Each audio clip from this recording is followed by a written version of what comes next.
Pemirsa, pesawat latih dengan kode PKIFP jatuh di kawasan BSD Serpong, Tangerang Selatan, Banten saat terbang dari Tanjung Lesung menuju Pondok Cabe.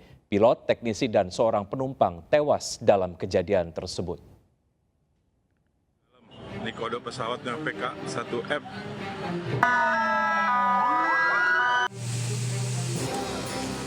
Pesawat latih dengan kode PKIFP jatuh di kawasan BSD Serpong, Tangerang Selatan, Banten, Minggu siang pukul 13.50.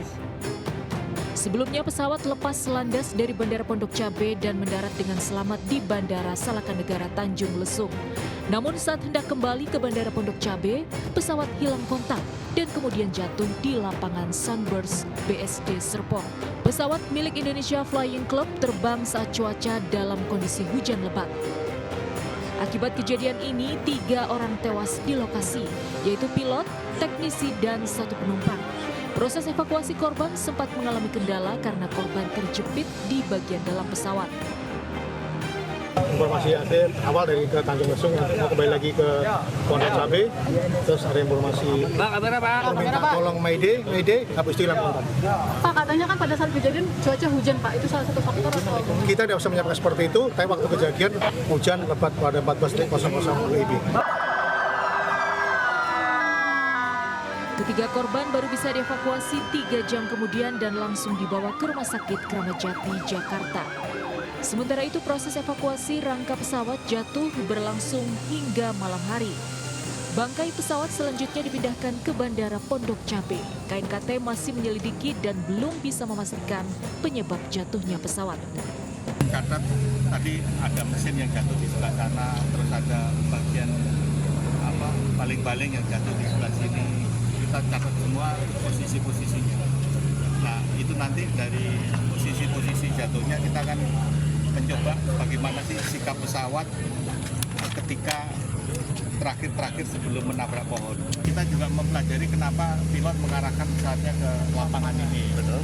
Nah, di sini kita lihat pilot berusaha untuk mungkin mendarat darurat karena memang di situ lapangan, cuman masalahnya dia terkena pohon duluan. Dari Tangerang Selatan, Banten, Nunung Purnomo, iNews melaporkan. Jenazah korban pesawat latih yang jatuh di BSD Serpong, Tangerang Selatan pagi tadi dibawa keluarga dari Rumah Sakit Polri untuk dimakamkan. Dan berikut adalah laporan Zen Cahyani dari Rumah Sakit Polri, Jakarta. Pemirsa, kedua jenazah dari jatuhnya pesawat latih PKIFP Teknam P2006T milik Indonesia Flying Club yang pada pagi ini berada di Rumah Sakit Polri akhirnya sudah dipulangkan atau dikembalikan ke masing-masing keluarganya. Di antaranya tadi sekitar pukul 9:15 untuk jenazah korban Pulu Darmawan ini sudah dipulangkan ke keluarganya untuk dibawa ke rumahnya di Semarang, Jawa Tengah. Kemudian sekitar 15 menit setelahnya, yakni sekitar pukul 9:30 untuk jenazah korban Farid Ahmad juga sudah dikembalikan ke keluarga dari Farid Ahmad. Ini turut mendampingi dipulangkannya atau diserahkannya jenazah dari Rumah Sakit Polri kepada keluarganya. Dan tadi haru tangis juga mewarnai serah terimanya jenazah Farid Ahmad ini dari Rumah Sakit Polri, dari ruang jenazah ke mobil jenazah untuk kemudian dipulangkan ke kediamannya di Bandung, Jawa Barat. Ketiga jenazah sudah dipulangkan kembali ke masing-masing keluarganya untuk dimakamkan di masing-masing kediamannya. Dari Jakarta, Jen Cahyani bersama juru kamera Novan Dwi dan Aulia Syah Ramadan, iNews melaporkan. Sementara itu duka menyelimuti keluarga korban pesawat latih yang jatuh di BSD Serpong, Tangerang Selatan. Berbagai persiapan dilakukan menyambut kedatangan jenazah di rumah duka. Teknisi Farid yang menjadi salah satu korban meninggalkan 3 putra-putri kembar yang masih kecil.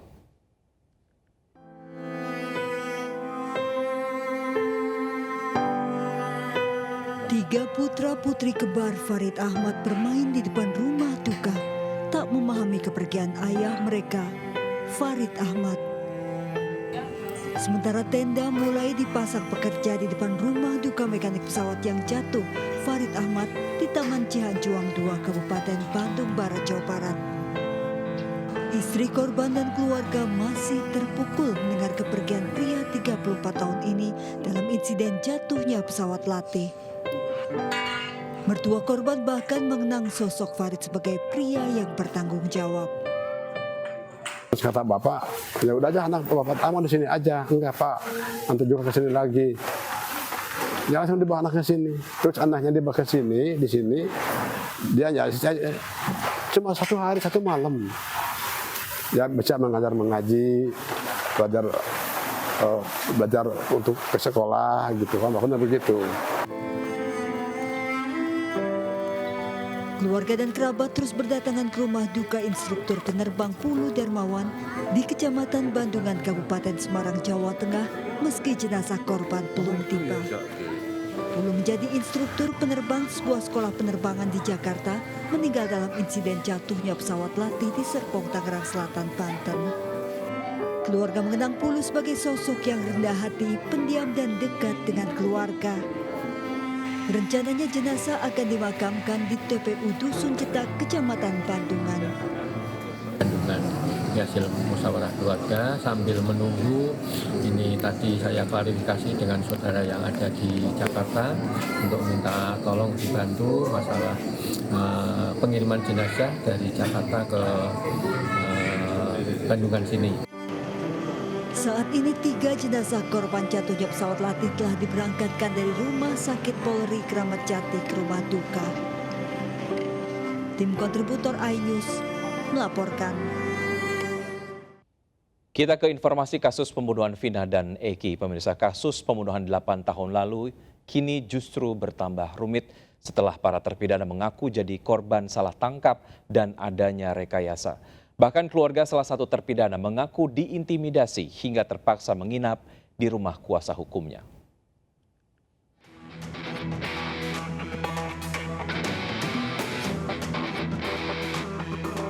Kasus kematian Vina dan Eki 8 tahun lalu yang diduga dibunuh geng motor kini makin rumit. Setelah salah satu terpidana yang telah bebas Saka Tatal mengaku kasus ini direkayasa dan ia dipaksa mengaku. Kuasa hukum terpidana Sudirman dan Saka pun Titi Priyalianti mendatangi lokasi pertama penangkapan para terpidana di warung Ibu Nining yang berada di dalam gang. Sejumlah kejanggalan diungkap Titin dari lokasi penangkapan. Jadi jaksa sepertinya mengasumsikan anak-anak ini kumpul di warung Bu Nining yang lokasinya ada di pinggir jalan raya. Padahal faktanya warung Bu Nining itu 100 meter dari jalan raya dan masuk gang dan tempatnya di tikungan. Sebelumnya, ayah serta kakak dari Sudirman terpidana kasus pembunuhan Vina dan Eki mendatangi rumah Titin di Kelurahan Kalijaga, Kota Cirebon untuk meminta perlindungan. Keluarga Sudirman mengaku diintimidasi orang tak dikenal, meminta mengakui Sudirman sebagai pelaku pembunuhan dan penganiayaan. Ya, pokoknya baik-baik aja. Bapak terakhir lihat Sudirman kapan? Nengokin Sudirman Bapak kapan? Ya sebelum lebaran. Sebelum lebaran Bapak nengokin Sudirman. Ya, kondisinya kayak gimana Sudirman? Ya, sehat-sehat aja. Sehat aja. Ya. Terus Saka Tatal terdakwa yang telah bebas juga membeberkan dugaan rekayasa kasus 8 tahun lalu. Ia mengaku tak melakukan tuduhan yang tertulis di dalam BAP, bahkan tak mengenal kedua korban. Dari Cirebon, Jawa Barat, Toy Skandar, iNews melaporkan. Imbas pemberlakuan status perguruan tinggi negeri berbadan hukum, uang kuliah naik membebani mahasiswa baru dan orang tuanya. Salah satu calon mahasiswi baru jurusan keperawatan Universitas Riau, Pekanbaru tetap harus membayar UKT mahal meski masuk lewat jalur prestasi. 6 yaitu sebesar 8.200.000, sedangkan gaji orang tua saya yaitu 4 juta. Keluhan mahalnya UKT calon mahasiswa baru Universitas Riau Pekanbaru Riau ini viral di media sosial, sementara pendapatan orang tua mereka tak seberapa. Gaji orang tua saya yaitu 4 juta dan tanggungannya adalah 5 orang. Hal serupa juga dikeluhkan Zahwa Cantika Valerina, calon mahasiswi baru jurusan keperawatan Universitas Riau. Ia diterima melalui jalur prestasi. Semula pelajar juara umum di sekolahnya ini ingin berkuliah di jurusan kedokteran, namun mahalnya UKT Prodi Kedokteran membuatnya beralih ke jurusan keperawatan melalui jalur prestasi. Ternyata prestasi tak serta-merta diikuti biaya kuliah yang murah. Sebelumnya Zahwa dikenakan UKT 12 juta rupiah, namun setelah mengajukan keberatan ke kampus, UKT-nya diturunkan menjadi 9,4 juta rupiah. Itu pun orang tua Zahwa masih akan mengajukan keberatan lantaran pendapatan ayahnya yang hanya pedagang pakaian keliling di bawah 5 juta rupiah per bulan. Sementara mereka juga masih harus menanggung kakak dan adik Zahwa. Ironisnya kakak Zahwa yang berkuliah di perguruan tinggi swasta, biayanya hanya separuh dari UKT Zahwa. Dan pastinya Zahwa juga berharap pada pihak kampus untuk dapat memberikan keringanan pada siswa yang lulus lewat jalur SNBP daripada siswa lain yang lulus lewat jalur tes. Saya dulu anak saya 2 yang di universitas, walaupun swasta, itu saya sanggup terbiayai. Apa sebabnya? Biayanya cuma di bawah 5 juta. Kalau sekarang ini Pak? Kalau sekarang ini udah dibilang 100% sampai 200% kabarnya kenaikan UKT-nya. Merujuk data BPS Agustus 2023, 10 juta anak muda golongan Gen Z atau usia sekitar 15 hingga 24 tahun tidak bersekolah, tidak bekerja, dan tidak mengikuti pelatihan dengan jumlah terbanyak di perkotaan. Sementara itu, Presidium Mahasiswa Undri telah menerima puluhan aduan calon mahasiswa yang tidak mampu. Beberapa di antaranya memilih mundur mengubur mimpi tak jadi masuk Universitas Riau. Dari Pekanbaru Riau, Indrayu Sirizal, iNews melaporkan. Terima kasih Anda masih bergabung bersama kami. Pemirsa, warga menggeruduk rumah pasangan yang baru menikah yang ternyata sesama jenis. Pengantin pria tidak mengetahui istrinya ternyata laki-laki.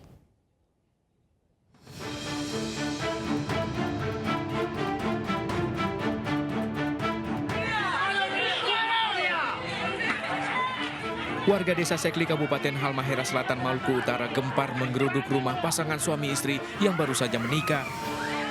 Aksi warga ini dilakukan setelah pernikahan terverifikasi KUA dan KD setempat ini ternyata dilakukan pasangan sesama jenis. Ini terungkap setelah perias pengantin curiga dengan tubuh pengantin wanita. Kecurigaan pun disampaikan pada keluarga pengantin pria yang langsung melakukan pemeriksaan.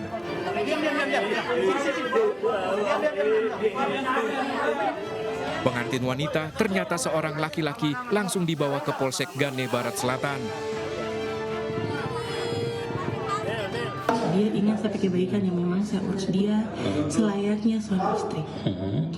Terus dia tetap mengakui kalau Ngana itu perempuan untuk meyakinkan dia ke keluarga semua. Cuma karena terlanjur sudah diperiksa dan ketahuan Ngana laki-laki, akhirnya dipukul.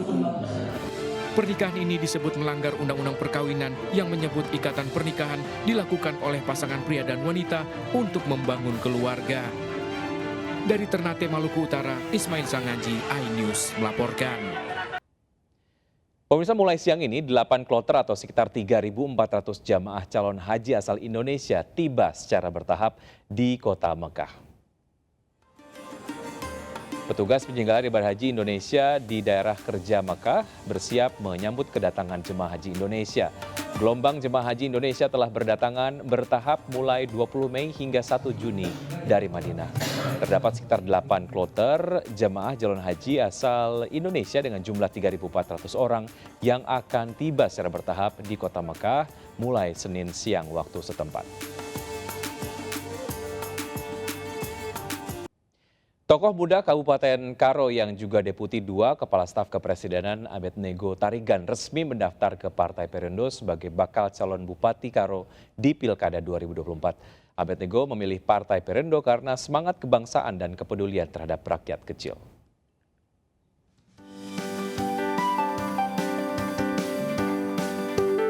DPD Partai Perindo Kabupaten Karo menerima penyerahan berkas pendaftaran Abednego Tarigan sebagai bakal calon Bupati Karo pada Pilkada 2024. Deputi 2 Kepala Staf Kepresidenan ini berharap Partai Perindo mengusung dirinya menjadi Bupati Karo untuk membawa perubahan menjadi lebih baik. Perindo memiliki nilai-nilai yang menghargai kebinekaan itu. Gitu. Nah, oleh sebab itu kami merasa penting untuk bagaimana mengajak Perindo dan mendapat dukungan dari Perindo di dalam maju Pilkada 2024. Sampai hari ini yang sudah mengambil formulir ada 3 orang, tapi yang sudah menyerahkan berkas masih 1 orang, yaitu beliau Bapak Abednego Tarigan. Berkas formulir pendaftaran para bakal calon bupati dan wakil bupati nantinya akan dikirim ke DPW dan DPP untuk proses seleksi berikutnya. Dari Kabupaten Karo, Sumatera Utara, Eka Hetriansa, iNews melaporkan.